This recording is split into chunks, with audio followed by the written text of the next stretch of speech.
stench of cordite and the sky pockmarked with shell bursts.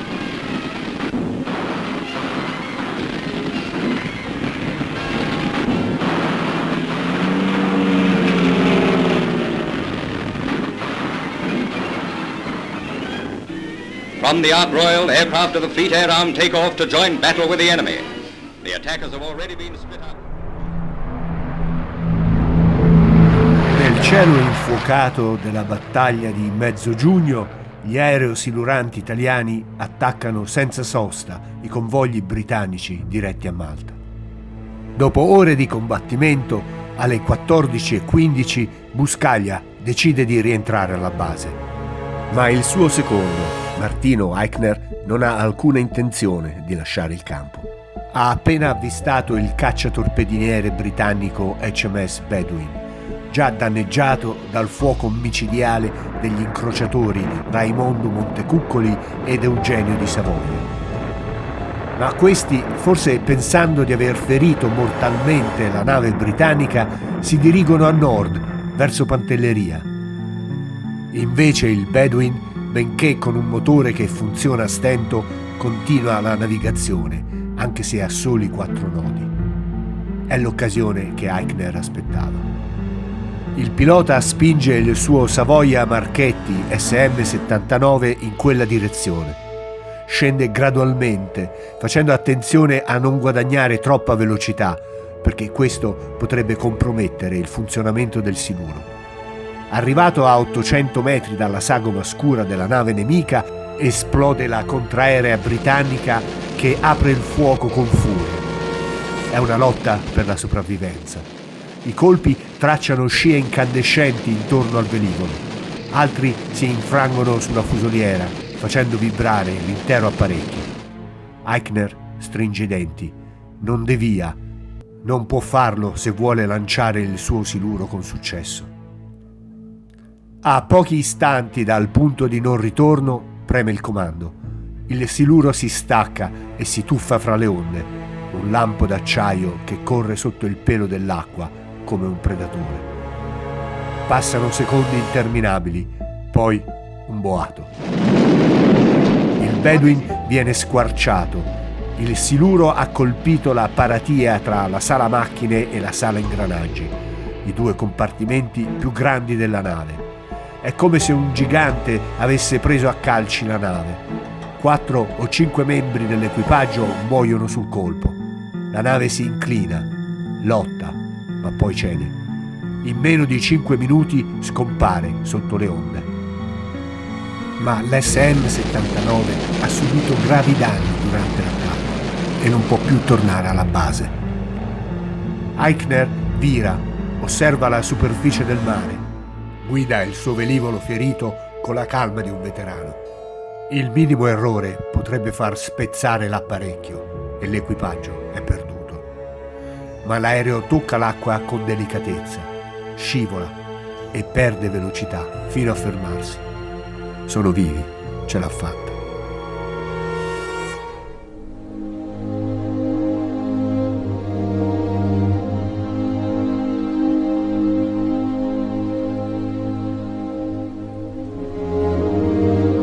Eichner non viene riconosciuto ufficialmente come il responsabile dell'affondamento del Bedouin, che è invece accreditato all'azione degli incrociatori italiani Raimondo Montecuccoli ed Eugenio di Savoia, che in precedenza avevano colpito l'unità inglese.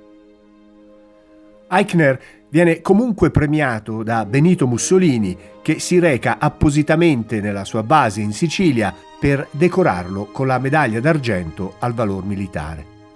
E questa è la motivazione. Partecipava quale capo equipaggio di un apparecchio aereo silurante alla luminosa vittoria dell'ala italiana nei giorni 14 e 15 giugno 1942 nel Mediterraneo. Incurante della violenta reazione contraerea che gli danneggiava gravemente l'apparecchio, portava decisamente l'attacco a un cacciatorpediniere nemico che colpiva con grande precisione affondandolo. Nuovamente colpito dalla reazione avversaria, ammarava con grande perizia, rendendo possibile il salvataggio del personale di bordo. cielo del Mediterraneo, 14-15 giugno 1942. Nel dopoguerra Eichner contatta i sopravvissuti e gli uffici storici britannici che confermeranno invece la dinamica dell'affondamento, così come testimoniata dall'ufficiale italiano e a lui riconducibile. Ma cominciamo dall'inizio. Martino Eichner nasce a Trento il 12 marzo 1918, ultimo di 3 figli divenuti orfani. Dopo essersi laureato in giurisprudenza a Roma, diviene avvocato, ma la sua grande passione è volare, il che lo porta a conseguire il brevetto di volo come pilota civile. E questa passione per il volo non lo abbandonerà mai. Nel dopoguerra Martino Eichner continua a coltivare la sua attività di aviatore sviluppando relazioni imprenditoriali con le maggiori industrie aeronautiche europee in Francia, Germania e Israele, al fine di favorire cooperazioni con costruttori di aeromobili italiani. Negli anni 60 fonda la società Aersud Elicotteri, realtà imprenditoriale di respiro e importanza nazionale ed europea. Martino Eichner sarà anche uno dei più convinti fautori del Museo Gianni Caproni, realizzato a Trento nel 1992, nel quale ricoprirà la carica di presidente del comitato scientifico. Ma torniamo indietro. Grazie al brevetto di pilota conseguito, Eichner viene anche arruolato come primo aviere nella Regia Aeronautica e nel 1939 vince il concorso per ufficiale pilota di complemento insieme a Bruno Mussolini.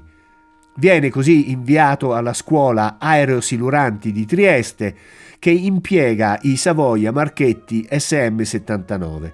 Ma ne viene espulso perché, volando troppo basso per salutare gli amici su di una spiaggia, finisce in acqua con il suo velivolo.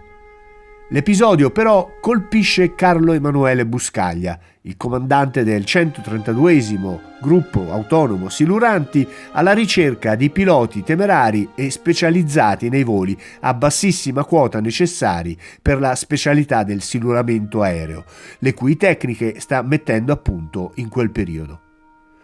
Buscaglia lo sceglie come suo aiutante maggiore e lo assegna alla 281esima squadriglia aerosiluranti alle sue dipendenze.